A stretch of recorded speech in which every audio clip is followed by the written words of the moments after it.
Hello, hello, hello. This is Crystal, and I am so glad you are here.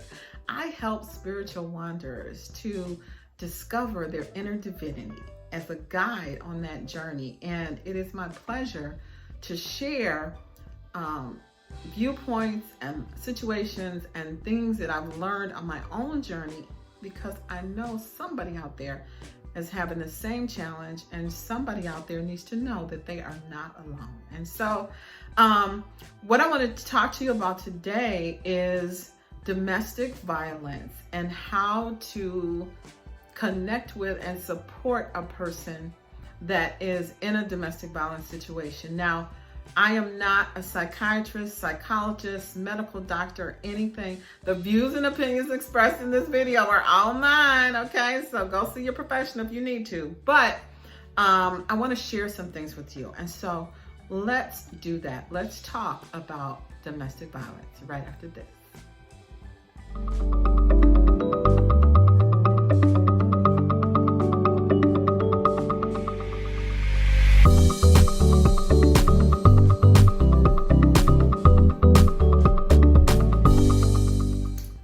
So I haven't been out here in a minute on this topic of spiritual awareness and growth. I've been working with my marketing agency. And so I kind of got a little bit away from my first love, which is helping people, spiritual wanderers, to feel connected and to know they're not alone and to have a place to get help, guidance, moral support, or whatever. But I was reminded today of my first love because I met with a lady who was kind of a victim of domestic violence herself, who then also has a daughter who was a victim of domestic violence. And as the universe would have it, so have I been in a domestic violence situation as a child, not as a recipient, so to speak. But there's still a dynamic there. And so there are a couple things that really resonated with me, that really came to my heart, that I just wanted to share.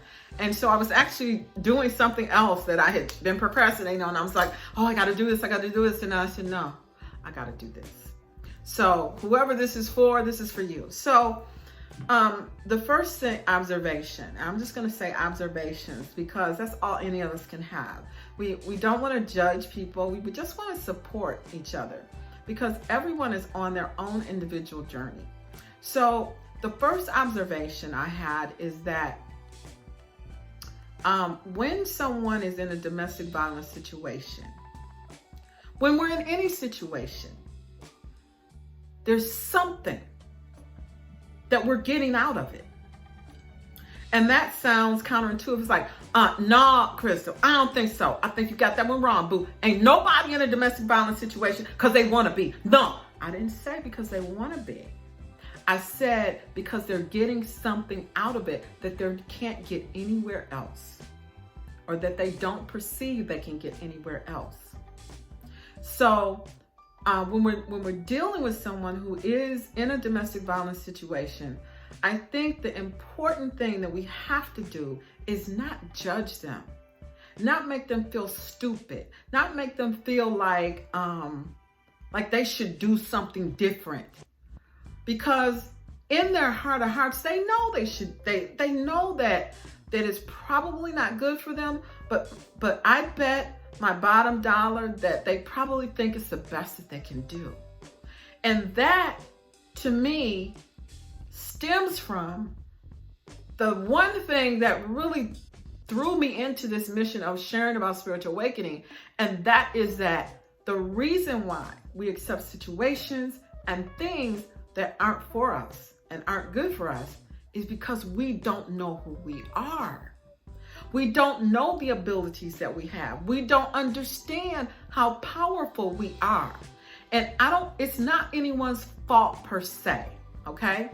Because from the time I was born, I have been socialized for fear. I've been socialized for lack of self-esteem. I've been socialized to think that I'm a limited being with limited potential, and that my value is always determined in relation to somebody else. right? I mean, that's the way I have been conditioned in my life from the day you're born. You know, the little babies, they're fearless. They don't care. They don't care if mommy's mad at them. If they want to play with something, touch the fire, do whatever. My son tried to look at electric socket. They don't care. But as we grow and develop, now we begin to care. Because now we learn things like, if I want to be loved, then I have to do what somebody else says.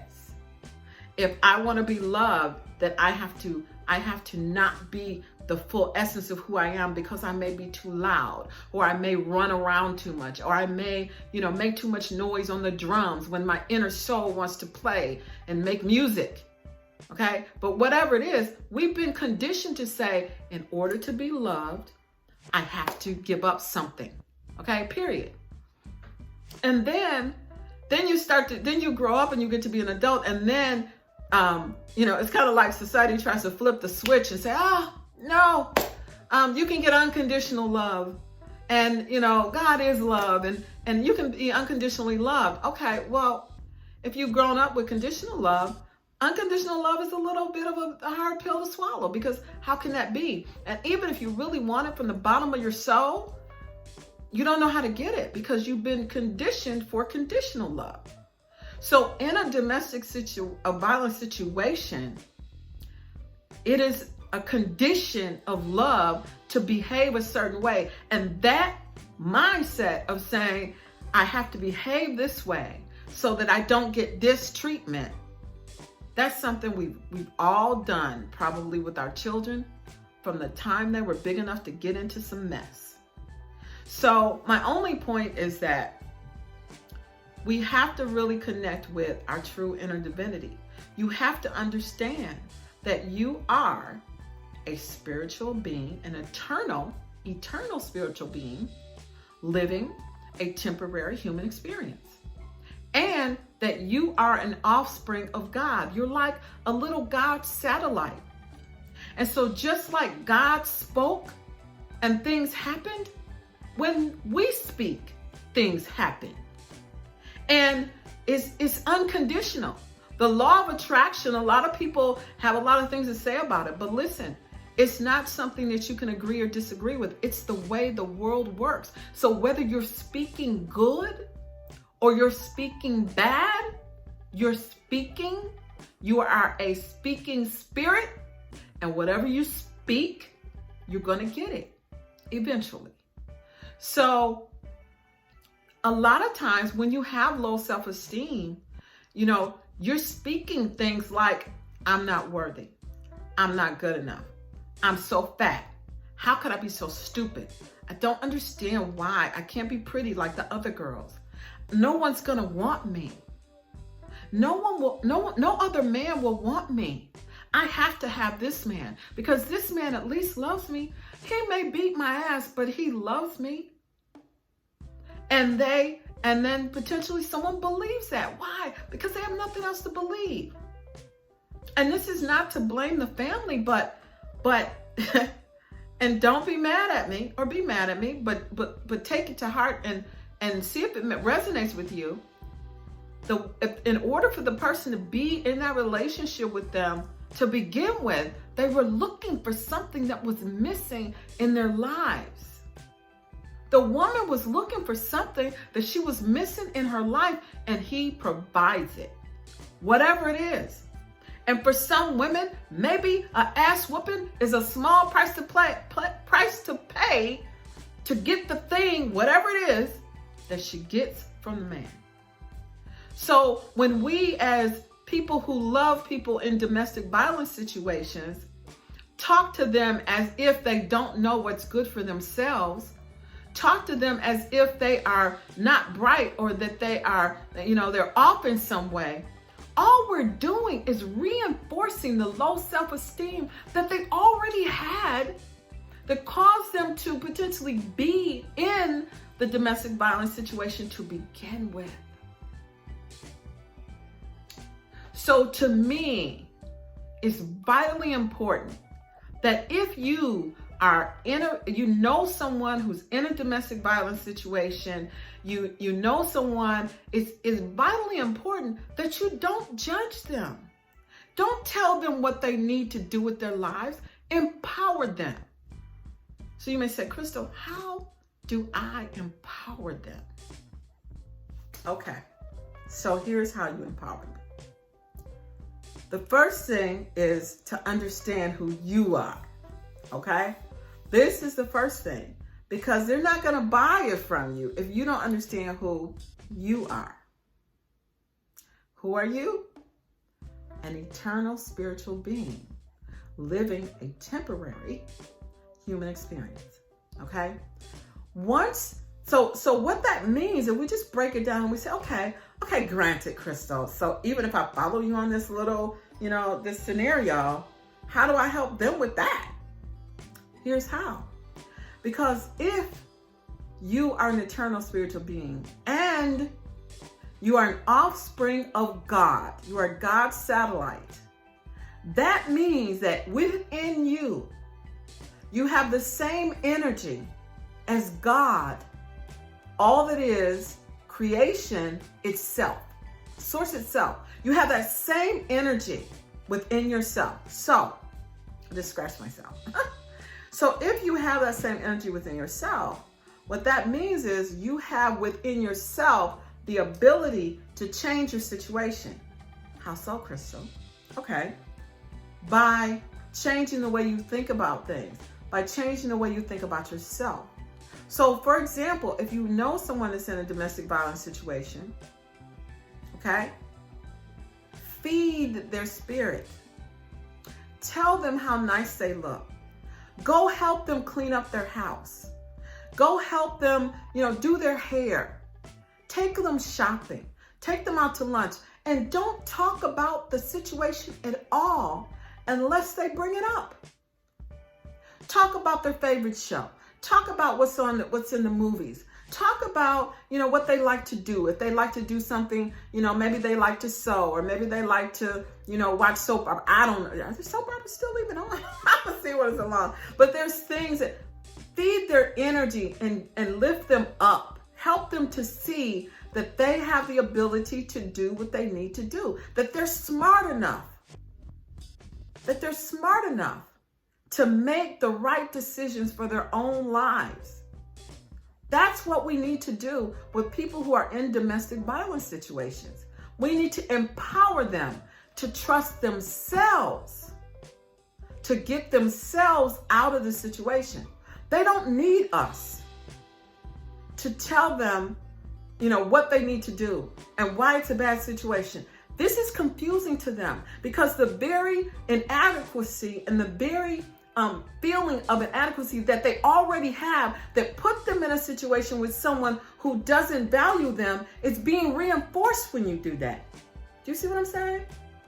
If you go to them and you say, oh, this is a bad situation. Oh, don't do this, honey. I've been through this before, honey. No, you don't know. You don't understand. Then you're reinforcing the same thought process that they have. You're right. I don't know. You're right. I can't make decisions for myself. You're right. I just, nobody else is going to want me. Okay?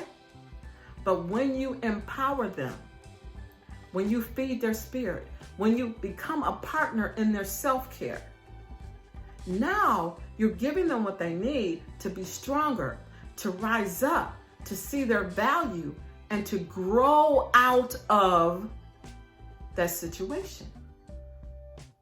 You follow me? Now, about the children. I was a person who grew up in a house with domestic violence. And I can tell you that there is nothing worse than seeing your mom with a black eye. There's nothing worse than hearing your parents scream. It's just like the worst thing ever. Okay, so the reason why it's so vitally important that we empower these women and men potentially to heal themselves, to grow, to self-care is because the longer we support their feelings of inadequacy, the longer those children and the longer that family is going to be stuck in that situation. It's not going to change. And even when it does change, say for example, you're successful. You're a powerful man or a powerful woman. You snatch them up out of that situation and then you get them in a homeless shelter. You bring them into your house and you say, hey, we're going to get this together. guess what? You know why they go back to that man or that woman? Because they never changed on the inside. They never changed and saw themselves as someone capable of running their own lives and having their own lives and loving themselves. They don't see it because they went from one place where somebody was telling them what to do, telling them how unworthy they were, to another situation where someone's telling them what to do and telling them how they're not smart enough to make their own decisions and get themselves out of the trouble they got themselves into. So it's important for the children, for you to back off of the people that are in the domestic situation and feed their soul. Feed their soul by helping them and encouraging them that they have the ability. And don't go talking about God is going to get you out of the situation. Please don't do this. Okay? Because God in them is what they need to get out. God has already given them everything they need to get out. God, all it is, source, the universe, is always conspiring to give us the very best that we can have. The very best. It's never, ever God gonna get you out of a situation that you got yourself into. Perhaps, let me say this. I can't say what God is or is not gonna do. But what I can tell you is that if you got yourself in a situation, you can get yourself out by tapping into your inner God, building up your self-esteem and your power, and lifting yourself out of that. Okay? But don't have them sitting there waiting on God to make a way, because it's just going to prolong the process. So there. So that's what I wanted to share today. I really felt that message is for somebody. I don't know who it is, but it's so important that we really begin to embrace the power of who we are and help our loved ones and help the people who are struggling to recognize their inner power. Because even if you are the richest person on the planet and you have the heart of gold and you're like Mother Teresa on steroids, you cannot help everyone. But everyone can help themselves when they start inside out. It's an inside out job. It's not an outside in job. It's inside out. And in order to have that inside out journey, they have to understand who they are and what they're capable of. And when they understand who they are and what they're capable of, then their higher self will work with their spirit and make ways for them to get out of their situation. As soon as they begin to embrace that they want to be out of their situation, because you're assuming they want to be out of their situation. But again, like I said, they're getting something out of being in that situation, right? But when they get to the point where they want to get out of the situation, then the way will appear. But I encourage you to kind of get out of the way and love them. Help them with their self-care. Help them to build themselves up. And you will be pleasantly surprised. And things will turn around before you know it. Because listen, they know you love them. Okay? They know it. But they're having trouble loving themselves. They're having trouble understanding what they can do and what they're capable of. So the greatest gift that you can give is the gift of love and self-care. And they will be able to raise themselves out of the situations that are harming them. And then you know what? They'll have other people do the same thing. So I hope that was helpful for you. And definitely click like, click share, turn on notifications, and so you catch the next video that I do out here. And I just really encourage you to keep the faith and know that you are greater than you think you are. This is Crystal Cotton, and I will see you next time. Bye for now.